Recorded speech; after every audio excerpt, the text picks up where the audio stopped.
관계는 어떤 코드, 호감 또는 매력 이런 중심으로 관계가 형성되지 않고 라포라는 물리적 관계 접촉량에 의해서 생겨난다. 경계심과 낯설음이 사라지는 건 오직 뭘 통해서 하냐면 자주 보고 자주 대화하면 이건 저절로 사라지는 거예요.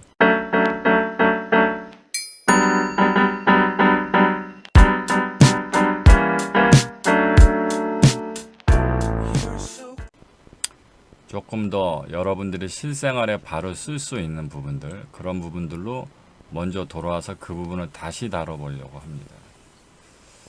그 부분이 뭐냐면 그게 제가 말씀드렸던 새마을 운동입니다. 새마을 운동. 그래서 오늘은 이 일부 강의에서 이 옛날에 그 박정희 대통령 때 시절의 새마을 운동 개념만 집중적으로 계속 배워볼 거예요. 이걸 갖고 현실적으로 실천하실 수 있어야. 제가 갑자기 대인관계 발전을 꿈꾼다, 화술의 발전을 꿈꾼다, 이런 분들한테 갑자기 쌍팔년도도 아니죠. 이거 언제적 얘기야. 그래서 그저께 1부 2부 강의에서 제가 이렇게 말씀드렸어요.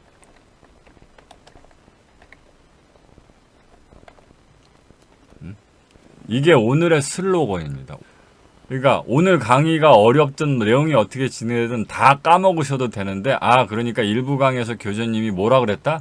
나보고 본인 보고 뭐라고 할 거다? 그냥 귀농하셔라. 조선이란 나라에서 대한민국이란 나라로 이어진 거잖아요. 근데 조선은 당연히 유교를 숭상하던 유교의 나라였고, 또 플러스 조선은 무슨 나라였어요? 농사, 농업.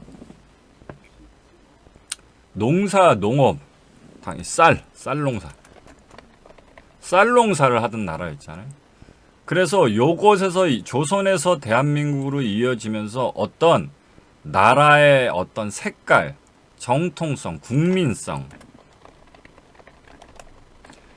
조선에서 대한민국으로 이어질 때 이런 어떤 국민성의 계승이 있게 됩니다. 이거 여러분들 유튜브에서 비멜님은 아직 안 오셨죠? 나무님 어서 오세요. 네. 레인님 어서 오세요.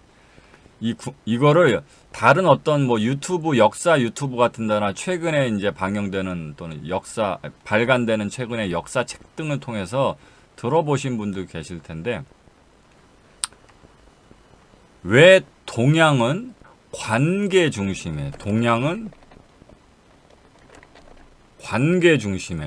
관계주의를 채택을 하고 서양은 개인주의 중심으로 채택을 해서 이렇게 동양은 관계주의가 발달하고 왜 서양은 개인주의가 발달했느냐는 다양한 가설과 연구 실험 속에서 요즘 어느 정도의 설득력을 가지고 있는 하나의 이론이 있죠. 그게 뭐냐면 동양은 쌀을 주로 농사를 지었고 서양은 주로 밀을 농사를 지었다. 그래서 이 쌀농사와 밀농사의 성격 차이를 통해서 쌀농사는 적은 수의 사람, 아주 적은 수의 사람, 혼자 또는 아주 적은 수의 사람이 농사를 짓기가 매우 불편한 곡식이고, 밀은 그에 반해서 아주 많은 사람이 꼭 필요 있어야만 농사를 지을 수 있는 것들이 아니라서, 그래서 쌀농사를 중심으로 살아온 동양 사람들은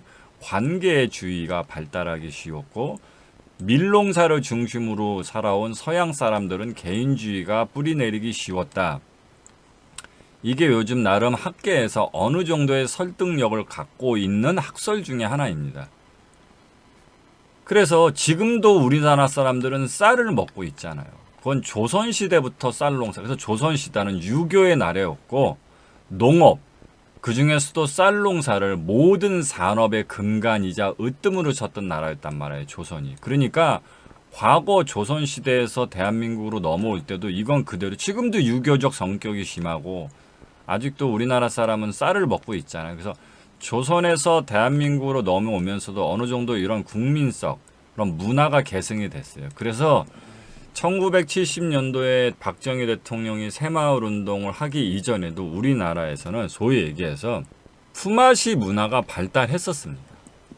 즉 여러분들이 알고 계시다시피 농사를 짓기 위해선 많은 수의 인력이 필요했고 그때는 많은 자녀가 그대로 노동력이 되었고 부락 마을 주민이 당연히 협동을 통한 노동력의 대상이 되었죠. 그래서 그 1970년대 박정희 대통령을 통해서 새마을 운동이 본격적으로 시작되기 전에도 조선에서 대한민국으로 이어질 때 여전히 유교의 문화와 쌀농사의 문화가 이어졌기 때문에 어느 정도 우리가 품앗이 문화를 가지고는 있었어요. 그래서 시골 같은 경우든 도시 같은 경우든 서로 이렇게 서로 십시일반 협동하고 품앗이를 하는 그런 것들은 많이 어느 정도 이미 깔려 있었단 말이에요. 그래서 뭐 대가족 문화, 그래서 뭐 3대가 같이 삶, 뭐 이런 거라든가 마을 공동일 참여 이런 것들이 어느 정도는 이미 있었습니다. 1970년도 이전에 이미 있었어요. 그런데 그러면 어차피 마을 사람들을 이렇게 서로 이렇게 3대가족이 3대까지 같이 살고 마을 사람들이 공동일에 참여하고 이런 품앗이 문화가 있었었는데 그런 것들은 조선에서 대한민국으로 그대로 계승되어 이어져 왔는데 그러면 새마을 운동이라는 게 거기서 어떤 의미를 가졌냐? 이런 배경은 거의 그대로 맥락상으로 가져왔는데 이거를 제도적으로, 법률적으로, 사회적으로, 정치적으로 완벽하게 지원을 했다는 측면에서 새마을 운동이 아주 획기적인. 그래서 지금도 보면 아프리카라든가 저개발 국가 같은 데서는 지금도 우리나라로 새마을 운동을 배우러 옵니다. 그래서 그때 제가 저번에 말씀드렸던 것, 지금은 여러분들은 진짜 홍어 거시기 취급도 안 하는, 정말 돈 주고 하라 그래도 안 하는 정말 허접스러운 직함들이 있어요. 그게 뭐냐면 동장, 반장, 동장, 통장, 이장 이런 것들 있죠. 요즘 여러분들 보고 동장하세요, 통장하세요. 그럼 여러분들 합니까? 에? 그걸 누가 해요, 요즘? 그 개피곤한 걸 누가 하냐고요. 그래서 요즘 반장, 동장, 통장 이런 거 하라면 안 하는데 그 당시 반장, 동장, 통장, 이장은요 거의 막강한 거의 어느 정도 수준이었냐면은 엄석대 거의 일장, 마을 일장 엄석대 수준이었습니다. 엄석대 수준. 옛날에는 이 동장, 통장이 국가가 공식적으로 마을 일을 내려주고 그것을 시킬 때 총 책임자였어요.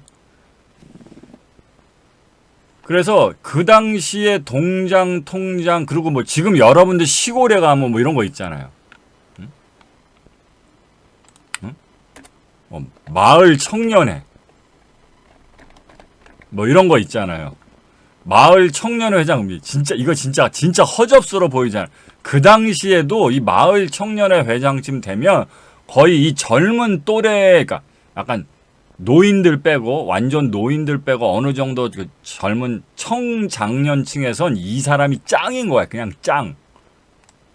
왜 그러냐면 그 당시에는 뭐 지금 여러분들이 생각하는 동장, 통장은 약간 허접스러운 거지만 그 당시에는 새마을 운동이라는 걸 통해서 국가가 공식적으로 도시, 시골, 마을을 국가적 개발, 개혁을 일으킬 당시여서 여러분들 알고 계신 초가집을 기와집으로 바꾼다던가 도로를 넓히고 닦는다던가 다리를 놓는다던가 화장실을 개선한다던가 이런 것들을 그때 국가가 직접 계획을 했단 말이에요. 그러니까 그때 당시 여기에 뭐가 나오겠어요? 당연히 세금으로 재정이 내려오겠죠? 그러니까 당연히 이 커다란 돈도 자기가 다 주무르는 거고, 국가가 뭐 집 넓히고, 그러니까 누구 집을 어떻게 해줄 거냐? 거기다 뭐 전기 들어오고, 예? 수도 들어오고, 도로 들어오고, 이게 다 토목이잖아요. 돈이 엄청난 세금이 다 들어오는 거라고. 그러니까 이걸 다 만지는 사람들이에요. 이거 관련해서. 이거 다. 그리고 이거 관련해서 뭐 이렇게 사람을 동원하고, 인력 동원, 결과 보고, 인력 통제, 뭐 이런 것들을 이 사람들이 다 하던 시절이란 말이에요. 그래서 예를 들어서 그 당시에는 이제 아침에 되면은 여러분들이 아는 뭐 새벽종이 울렸네, 새 아침이 그 유명한 그 새마을 운동 노래가요. 새마을 운동 노래가 서울이고 부산이고 시골이고 도시고 가릴 거 없이 아침 되면 온 나라에 그게 확성기로 울려 퍼져요. 확성기로. 예? 아침 되면 온 나라에 그 노래가 울려 퍼진다고요. 아침 일찍 진짜 깜깜할 때 진짜 꼭두 새벽에 그 노래가 막 울려 퍼져. 그러면 아까 얘기한 이 사람들 있죠. 반장, 통장 이런 사람들이 그날 뭐 예를 들어서 뭐 마을 길을 청소를 한다. 뭐 뭘 어떻게 하기로 했다. 이런 국가적인 그날의 마을 일을 지정을 했잖아요. 그러면 마을 대소사로 스케줄을 잡았을 거 아니야. 그러면 그날 스케줄 때 누구 나와야 된다라고 명단을 그냥 정하는 거야. 그러니까 예를 들어서 저기 있는 뭐 가을님, 여기 계시는 가을님 나오세요. 보아님 나오세요. 청강님 나오세요. 이렇게 통장, 이장 이런 사람들이 그냥 나오세요 하는 거야. 근데 갑자기 여기서 저번에 얘기한 것처럼 죄송한데요. 저는 성격이 잘 못 어울려서 다음에 할게요. 저는 말을 잘 못해서요. 거기 그 모임에 제 이상형이 없어서요. 이지랄을 하면서 저는 성격이 어떠세요? 말을 잘 못해서요. 거기 저 뭐 마음에 누가 안 들어서요. 그러니까 전 다음에 할게요. 이지랄을 하잖아. 갑자기 이지랄 하면서 뭐 거절을 하고 뭐 전화를 안 받는다거나 이런 자체는 말도 안 되는 헛소리인 거야. 그냥 나오세요. 보아님 나오세요. 청강님 나오세요. 라고 했는데 아침에 나가면 이렇게 여러분들 군대에서 이렇게 예비군 훈련 나가거나 군대 기상하면 명단 이렇게 딱 체크하는 것처럼 아까 얘기했던 이런 사람들이 명단을 다 체크를 해요. 근데 딱 보니까 보아님이 안 나왔네? 보아님이 안 나오면 여러분들은 어떻게 해요? 그럼 여러분들이 이렇게 한다면 저는 뭐 안 나가겠어요. 그 다음에 요즘은 여러분들 어떻게 해? 그러면 통장을 카톡 수신 차단을 하고 전화 안 받고 문 안 열어주겠죠? 요즘 같으면 여러분들 통장이 미쳤어. 내가 거기 왜 나가? 웃겨. 전화 바로 수신 차단하고 비행기 모드 해놓고 전화 안 받고 문 안 열어주겠죠? 그러면 이걸 어떻게 대충 이러면 그냥 해결이 돼요. 요즘 여러분들은 이러면 그냥 대충 해결이 됩니다. 이 귀찮은 통장 떨거지를 밀어낼 수가 있어요. 근데 그 당시엔 이렇게 했다. 그럼 어떻게 되느냐? 이래서 보아님이 학생이야. 또는 어떻게 아니면 직장이냐 해서 직장을 갔어. 그러면 이제 퇴근해서 저녁 때쯤 이렇게 오잖아요. 그러면 통장이 당신을 야단치는 게 아니라 부모님이 문을 딱 다녀왔습니다. 저 어머님, 아버님 저 직장 다녔습니다 하고 문을 딱 열면 부모님이 마루에 이렇게 떡하니 앉아 계세요. 이렇게 양반다리하고 이렇게 딱 이러면서 잠깐 여기 앉아보거라.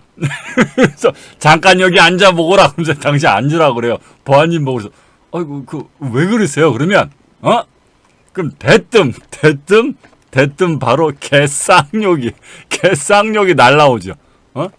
바로 이렇게 내가 너를 그딴 식으로 가리켰냐? 내가 너를 그런 식으로 가리키지 않는데 내가 오늘 이 마을에서 무슨 일을 겪었는지 알아? 그래서 내가 너 때문에 내가 자식 새끼라고 하나 겨우 키워놨더니 내가 오늘 너 때문에 내가 집안 어른들하고 동네 어르신들한테 얼마나 개망신 개쌍욕을 먹었는지 아느냐. 그러면서 갑자기 뭐냐면 너 오늘 새마을 운동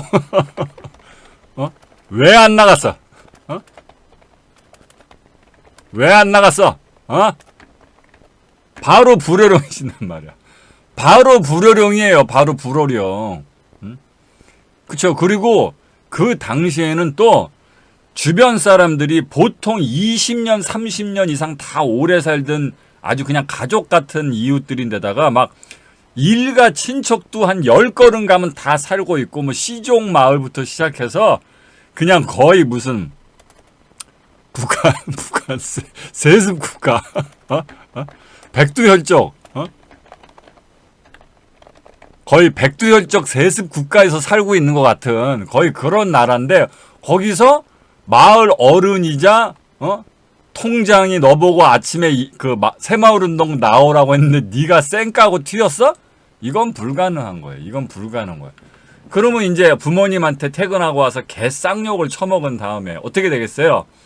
이제 그 정종대병하고 이렇게 수육 같은 거 이렇게 해갖고 이렇게 머리 이렇게 조아리고 이렇게 이렇게 노인정 같은 데 찾아뵈면 그러면 그럼 냉랭하지 분위기가. 그러면 네가 여긴 웬일이냐? 그러면 아유 제가 생각이 짧았습니다 어르신들. 이러면서 이제 보아님 이제 무릎걸음으로 입구서부터 이제 노인정 문 열고 들어가면서부터 무릎걸음으로 살살살살 기어갖고 살살살살 기어갖고 할머니 할아버지들 꼭꼭 어깨 주물러 드리면서 이제 정종이나 막걸리 한 대접씩 해드리면서 김치하고 이렇게 수육 같은 거 꺼내놓고서 이게 살살 기어야지.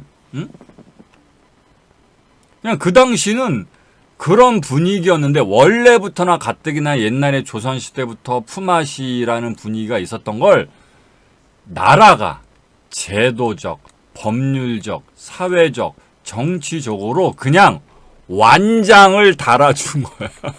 완장을 그냥 달아준 거야. 그래서 그냥 반장이 까라면 까라.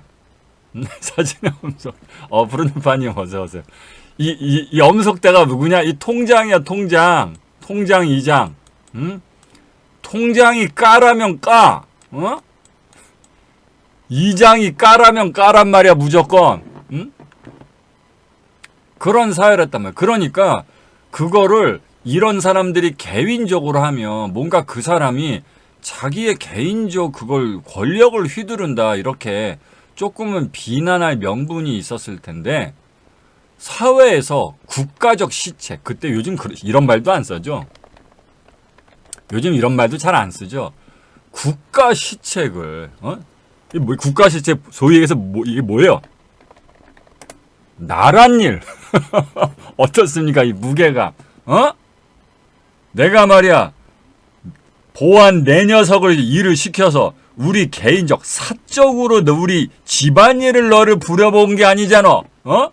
사람이 말이야 우리가 아침에 집안 사람들 마을 사람들 나와서 아침에 한 것이 무엇이요?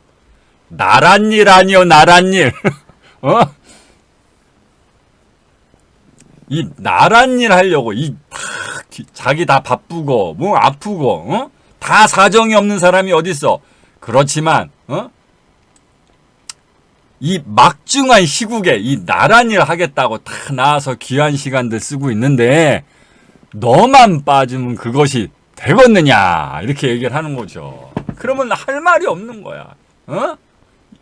이 엄중한 시국에 이 나랏일을 하려고 사람들이 모였는데 너만 여기서 빠진다는 게 그러니까 아무도 찍소리를 할 수가 없는 거야. 그리고 진짜로 그 당시에 무슨 일을 했냐면 아까 말씀드린 막 마을길 마을길 막 이렇게 다 아침부터 닦고 청소하고 그리고 막 교통 정리 같은 것도 막 하고 도로도 막 가고 삽질해갖고 막 도로 만들고 막 제방 같은 거 만들고 막 이랬단 말이야. 그러니까 그걸 한번 할 때마다 마을이 깨끗해지고 발전한 거. 눈으로 보이잖아. 네가 인간이야 도리를 알아 몰라. 그렇죠.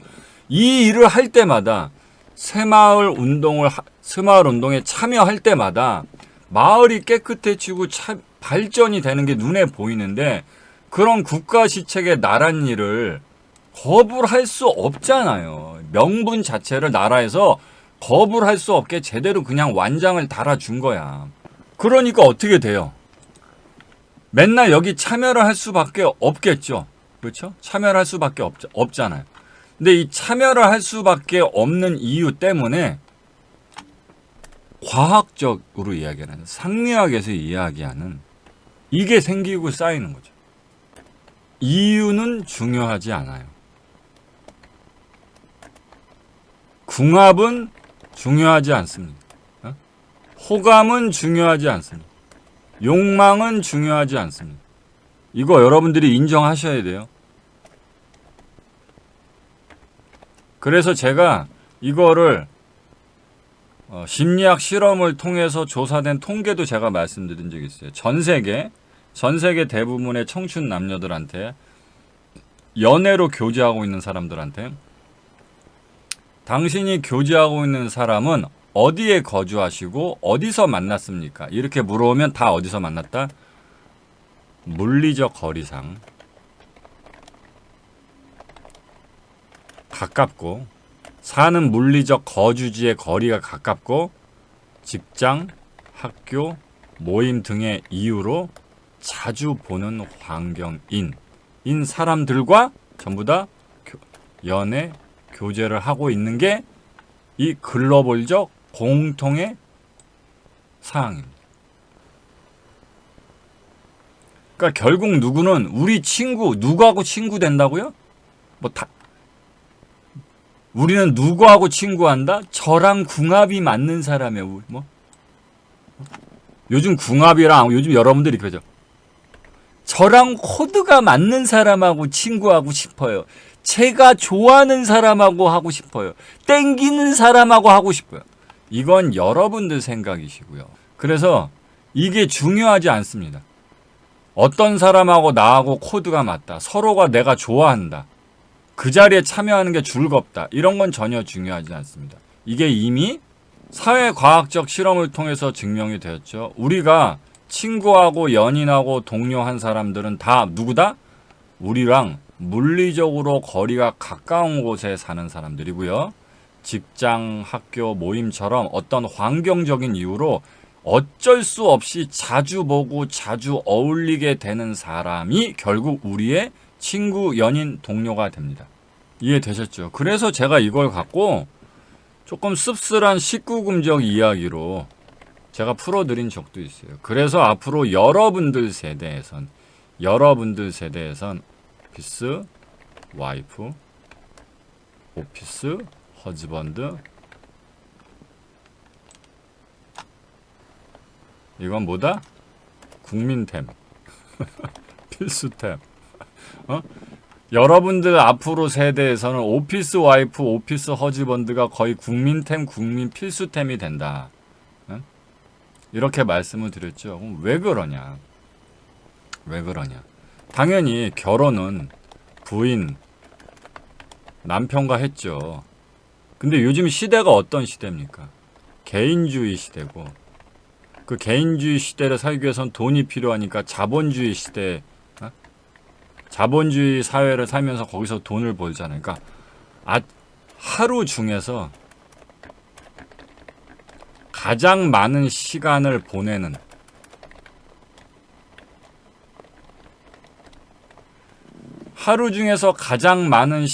보내는 곳이 직장 회사란 말이에요. 바람님 어서 오세요.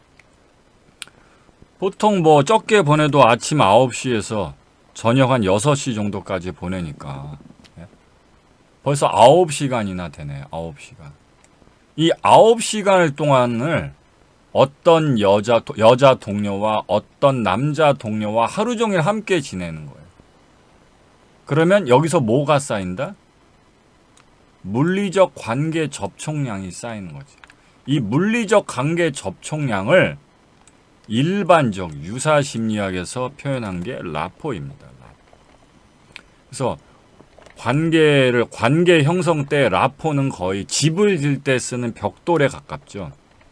그래서 라포가 뭐냐고 물어보신 분들 향해서 제가 경계심,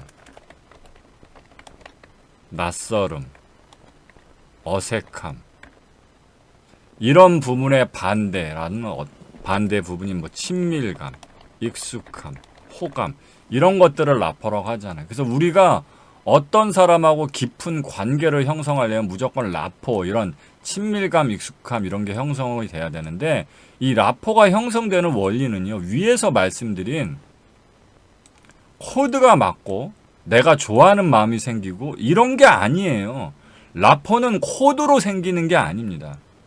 라포는 코드로 생기는 게 아니라 라포의 개념을 보시면 라포가 뭐를 통해서 형성되는지 알 수 있어요. 라포라는 건 어떤 사람에서 느끼는 낯설음, 경계심이 사라지는 거거든요. 그러니까 어떤 사람한테 생기는 경계심과 낯설음이 사라지는 건 오직 뭘 통해서 하냐면 자주 보고 자주 대화하면 이건 저절로 사라지는 거예요. 자주 보고 자주 대화하는 물리적 관계 접촉량이 늘어나고 쌓여지면 경계심과 낯설음은 줄어들어서 당연히 라포가 쌓이는 거예요. 그런데 직장에서 우리가 직장 동료하고 몇 시간을 같이 있으면서 라포를 쌓는다? 9시간입니다. 9시간. 9시간 같이 해요. 그러면서 업무적으로 대화도 되게 많이 하고 밥도 같이 먹고 점심때 밥도 같이 먹고 때로는 회식도 같이 합니다. 밥도 같이 먹고 대화도 많이 하고 업무적 프로젝트에 고민도 함께하고 회식도 같이 해. 근데 따지면 9시간에서 길면 한 11시간 정도까지 같이 보내는데 이 시간을 집에 와서 남편 부인하고 이 시간에 있었던 얘기를 어떻게 다 설명하고 전달하죠? 어떤 다른 이성하고는 하루 종일 9시간하고 11시간을 같이 있는데 집에 와선 남편하고 부인하고 여러분들 대화 얼만큼 하세요? 시간 얼만큼 보내십니까? 그러니까 이 남편하고 부인이 법적으로 결혼한 배우자일 뿐이지 막상 실제로 라포가 쌓이는 물리적인 관계 접촉량은 잽이 안 되는 거예요. 그래서 뭐 남편 부인을 안 사랑하고 오피스 와이프, 오피스 허즈번드를 사랑한다기보다는 직장에선 이런 사람을 거의 부인이나 남편처럼 여기고 살아가고 또 그냥 집에 오면 남편하고 부인하고 법률적 결혼 생활을 즐기는 그래서 여러분들 시대에는 이렇게 따로 가지는 그냥 이중적 생활이 됩니다. 그러니까 직장 부인 따로 있고 집 부인 따로 있고요. 직장 남편 따로 있고 집 남편 따로 있고 이렇게 둘 다 두 집 살림하면서 살아가는 것처럼 그죠? 합법적 일부 다처제처럼 이렇게 살아가는 여러분들은 그런 인생을 겪게 돼요. 그래서 우리의 바람과 달리 우리의 짐작과 달리 관계는 어떤 코드, 호감 또는 매력 이런 중심으로 관계가 형성되지 않고 라포라는 물리적 관계 접촉량에 의해서 생겨난다. 그래서 지금 시대의 여러분들 입장에서 생각해 보면 정말 황당한 것들 이 과거 시대에 있었고 또 그리고 여러분들의 과거 시절에 있었다는 거 여러분들이 이해하시고 그걸 인정하셔야 됩니다.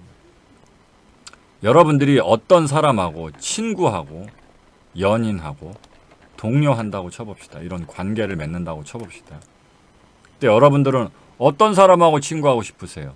어떤 사람하고 연인하고 싶으세요? 이렇게 물어보면 당연히 나랑 코드가 맞는 사람, 내가 호감이 가는 사람, 매력이 있는 사람 이런 사람하고 친구, 연인, 동료를 하겠다고 하잖아요. 그렇죠? 자, 그럼 이걸 갖고 과거 시대로 가봅시다. 과거 시대에 친구, 동료,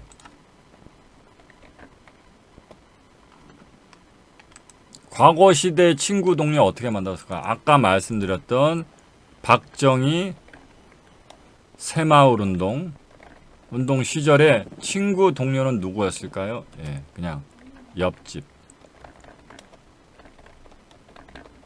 이들이 그냥 뭐야?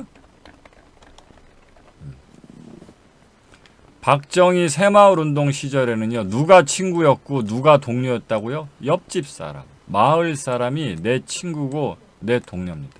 그러면 어때요? 지금 여러분들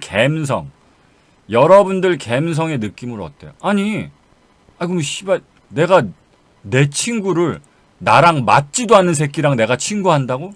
어때요? 지금 여러분들 감성으로 이거 아니 나랑 코드도 안 맞는데 그 새끼랑 나랑 친구를 해? 나 그 새끼 별로 호감도 안 가고 그 새끼 진짜 약간 정 떨어진 스타일이에요. 진짜 약간 뭐 비호감, 호감이 아니라 그 새끼 진짜 비호감인데 그 비호감이란 새끼랑 내가 친구를 한다고? 뭐 약간 매력도 없고 노재민 놈. 응? 나랑 달라도 너무 달라. 하나도 안 맞아.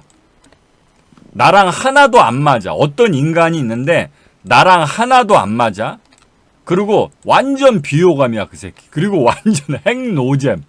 응? 잘 보세요. 어떤 사람이 있는데 나랑 하나도 안 맞고 비호감이고 노잼인데 그 새끼하고 친구하고 동료를 해. 이게 지금 여러분들 감성으로 이게 이해가 되세요? 여러분들은 절대 불가능하다. 하기 싫다를 떠나서 절대 불가능하다. 어떻게 그런 새끼하고 친구하고 동료할 수 있냐? 라고 여러분들은 이해하실 거예요. 근데 쪼르륵 스크롤 내려갖고 박정희 시대 새마을운동으로 넘어가면 내 친구 동료는 다 뭐라고? 나랑 코드가 맞고 내가 좋아하고 매력있고 그런 사람하고 친구한다고? 아니야. 그게 아니야.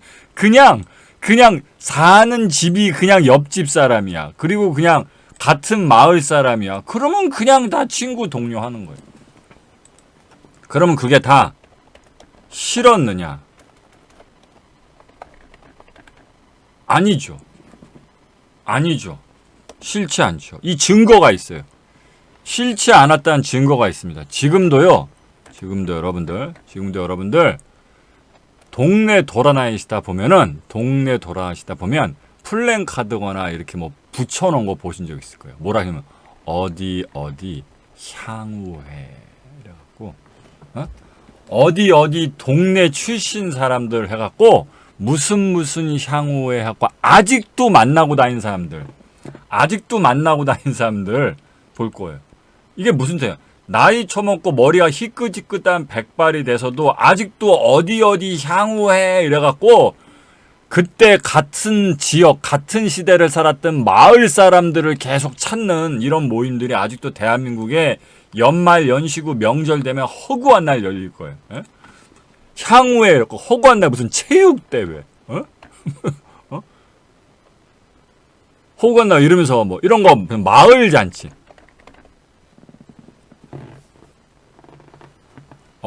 바라님은 이해되세요?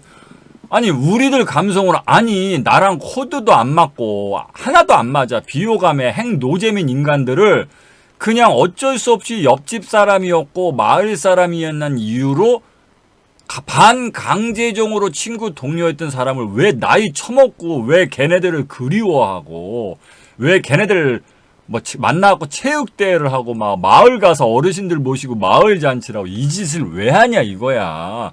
비싼 밥 처먹고. 응?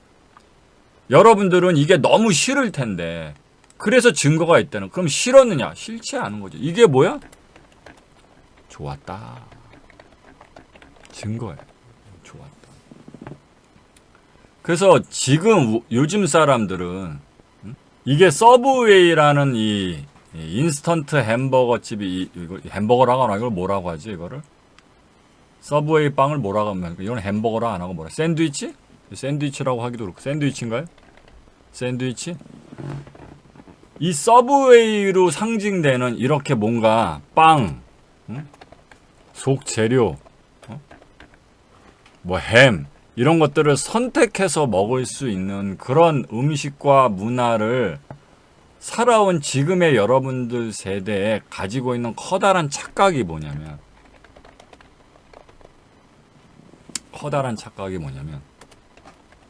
내가 선택해서 먹으면 더 졸라게 맛있을 수 있다. 이런 착각입니다. 그러니까 똑같은 음식이라도 내가 좋아하는 것만 내가 선택하고 내가 싫은 건 빼서 온전히 내가 좋아하는 것들로만 딱 조합을 해서 먹으면 음식이 더 졸라게 맛있을 거다. 졸라게 맛있을 거다. 나는 착각을 가지게 되는데 대표적인 게 이런 샌드위치 인스턴트 브랜드로 치자면 서브웨이 같은 거죠. 근데 이게 사실은 과학적으로 철학적으로 틀린 이야기입니다. 이 착각 때문에 여러분들이 그게 무엇이든 내가 입고 싶은 옷, 내가 먹고 싶은 밥, 내가 만나고 싶은 사람, 내가 가고 싶은 여행지 이런 식으로 뭔가 내가 호불호를 가지고 기호적 호불호를 가지고 좋아하는 것만 하고 싫어하는 건 안 하면 나는 졸라게 행복해지고 유토피아적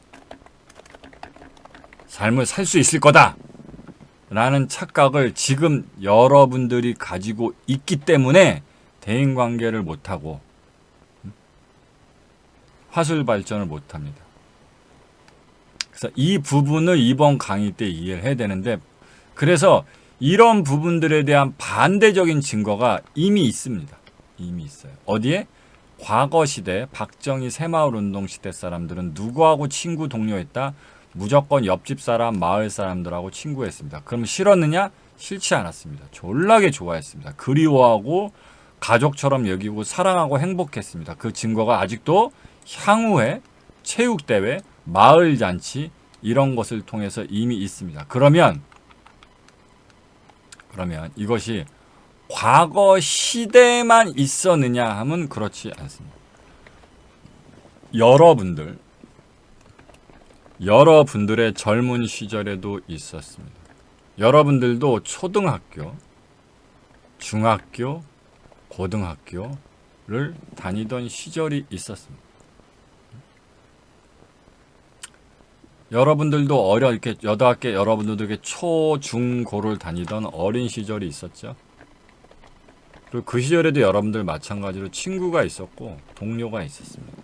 그럼 여러분들이 초중고 시절, 어린 시절에 친구하고 동료하고 서로 좋아하고 즐거웠던 그런 사람들 다 여러분들이 선택해서 교제를 했는지에 대한 이해를 가지셔야 됩니다. 여러분들이 초등학교 때 여러분들이 누구하고 친구할지를 여러분들이 선택했습니까? 얼핏 생각하면 선택했다고 생각할 수도 있습니다. 나랑 코드가 맞고, 내가 좋아하고 재밌었던 친구하고 어울렸다고 생각할 수 있어요. 그렇지만 당신이 어느 초등학교를 다니는 걸 당신이 선택할 수 있었어요? 예? 리라 초등학교 1학년 4반 당신이 다녔다고 치자고요. 당신이 리라 초등학교라는 걸 선택할 수 있었어요? 예? 당신이 4반이라는 걸 선택할 수 있었어요? 그래서 어떤 친구와 같은 반이 되고 싶다. 이거 여러분들이 선택할 수 있었어요? 어떤 친구와 옆자리를 하고 싶다. 이거 여러분들이 선택할 수 있었어요? 아니죠. 이런 것들은 다 뭐였어요? 다 반강제, 제한적 부분들이었지. 만약 아파트 산다 그러면 같은 아파트, 같은 동, 다 거기 사는 사람들하고 친구했잖아요. 그렇지. 여기 어디에 아까 위에서 얘기한 코드, 호감, 매력 이런 게 있나요? 없어요. 안 맞아.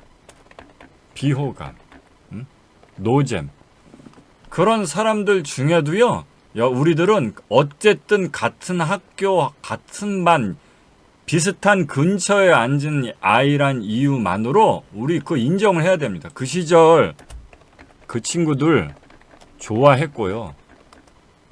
그 시절 행복했습니다. 그걸 잘 떠올려 과거를 돌아보세요. 우리가 이렇게 선택하지 않았지만 반강제적으로 제한적으로 어떤 친구들을 만났지만 그 시절 그 친구들 좋아했었고 그 시절 행복했었습니다. 지금 여자분들은 뭐 자기 이상형, 자만추, 뭐 어쩌고 이러면서 7강남, 8강남 따지면서 괜찮은 남자 못 만나서 지금 비혼으로 내몰리고 있지만 과거 시절에 어땠다고요? 가마 타고 시집 갔다고. 근데 지금 시대의 사람들 관점으로 내가 좋아하는 것만 선택하고 내가 싫어하는 거 안 하면서 내 기호 위주로 사람을 만나고 사는 게 가장 이상적인 삶인 것처럼 생각하는 그런 사람들이 볼 때 과거 시절에 가마 타고 누군지도 모르는 남자한테 시집 가던 시절은 다 지옥이고 극혐이고 안사랑이고 여러분들은 이렇게 생각이 되잖아요. 근데 그 시절에도요, 남편 부인 사랑했고요, 그 시절에 행복하게 산 사람도 많았습니다. 가마 타고 누군지도 모르는 사람, 부모님이 지정해 준 사람하고 시집가고, 그리고 이거요, 지금도 증거가 있습니다. 지금도. 이거 여러분들이 아무리 뭐라고 그러셔도요, 저는 뭐 당연히 뭐 통일교라는 종교를 지지하지도 않고요. 상묘하게 종교적인, 원래 상묘학은 종교적인 의견을 내지 않는 게 공식적으로 룰이 되어 있기 때문에 그렇지만 우리가 이것만큼은 부정할 수 없습니다. 그럼 통일교에서는 서로가 남자는 여자를 선택할 수 있고 여자는 남자를 선택할 수 있냐? 선택하지 못합니다. 선택하지 못해요. 그럼 이 짝은 어떻게 맺어주냐? 통일교에서 그냥 너는 이 사람하고 결혼하고 넌 이 사람하고 결혼하라고 그냥 짝을 강제적으로 어떤 무슨 신탁 같은 거 받았다 그래갖고 어떤 신의 권능으로 해서 그냥 맺어줍니다. 그래서 그냥 누군지도 모르는 사람, 그냥 자기가 누구하고 결혼할 선택권도 없이 결혼하는 거예요. 그럼 이렇게 결혼한 사람들 그러면 이혼율은 어떠냐? 이혼율 높냐? 최악이냐? 이렇게 결혼한 사람들은 이혼율 엄청나게 높고 결혼 만족도가 최악이냐? 그렇지 않습니다. 그러면 약간 여기서 이해가 안 되는 부분들이 있죠. 그러면 이 사람들은 배우자 선택 불가 상태로 결혼해서 만족도가 높은 편인데 내가 배우자를 선택해서 결혼한 우리는 왜 만족도가 높지 않을까? 라는 부분에 대해서 우리가 의문점을 가지게 되죠. 여기서 우리가 그냥 다룰 부분들은 그런 우리가 선택하지 않아도 물리적으로 선택하지 않은 경우에도 우리가 나름 좋았던 시대가 있었고 시절이 있었고 그런 사례가 있다는 겁니다. 우리가 이걸 절대로 부정할 수가 없다는 겁니다. 그래서 우리는 무엇을 알 수 있냐? 우리가 어떤 사람과 대인 관계를 하고 살아가고 거기서 화술 발전을 꿈꿀 때 지금 시대를 꼭 과거처럼 살라고 얘기하는 건 아닙니다. 당연히 뭐 이왕이면 다홍치마라고 코드가 맞는 사람, 호감이 가는 사람, 매력이 있는 사람 하고 또 내가 원할 때 내 방식으로 할 수도 있겠죠. 할 수도 있겠죠. 이걸 하지 말라는 게 아닙니다. 뭐 지금 갑자기 뭐 여러분들 스타벅스 끊고 숭늉 먹어라 이러는 게 아닙니다. 지금 여러분들이 스타벅스 커피 끊고 숭늉 마실 수 있겠어요? 그런 걸 원하는 게 아니란 말이에요. 근데 중요한 건 뭐냐면 시대적 변화 발전에 따른 문명적 이기는 사용하되 그렇잖아요. 아니 여러분들 지금 집신 신고 다니고 자가용 안 이용하고 대중교통 안 타고 걸어 다닐 거예요? 아니잖아.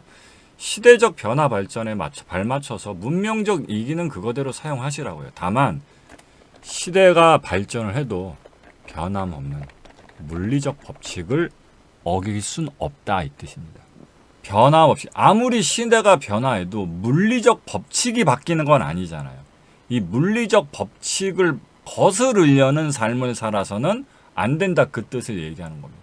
그래서 우리가 과거 시절에 2023년도라는 지금의 시점 이전에 인류의 역사가 걸어온 이 발자취를 바라봤을 때 물리적 환경과 무관하게 조성되고 유지된 그런 대인 관계가 있었느냐? 응? 대인 관계가 가능하냐? 불가능하다는 걸 이해합니다. 당신이 누구든 아무리 잘났든 아무리 이쁘든 물리적 환경과 무관하게 물리적 법칙을 거슬러서 당신이 대인관계라면서 살아가는 게 불가능하다는 걸 이해하란 뜻입니다. 그래서 잘 보면 지금의 사람들은 물리적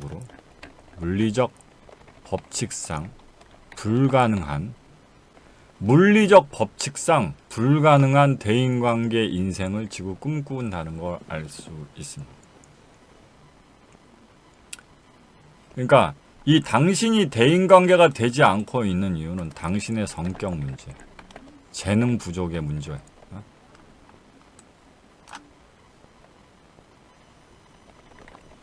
이런 문제의 탓이 아니라. 그래서 잘 생각해 보시면 당신을 어쨌든 물리적으로 당신과 누군가가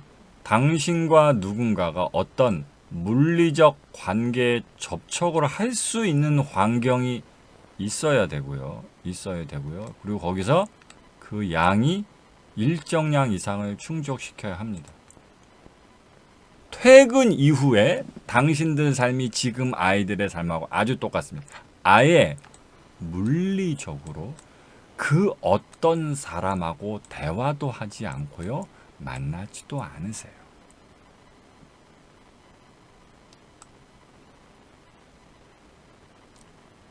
그렇죠. 이해되셨죠? 자, 이제 나머지는 2부로 넘어가서 또 제대로 또 배워보도록 합시다.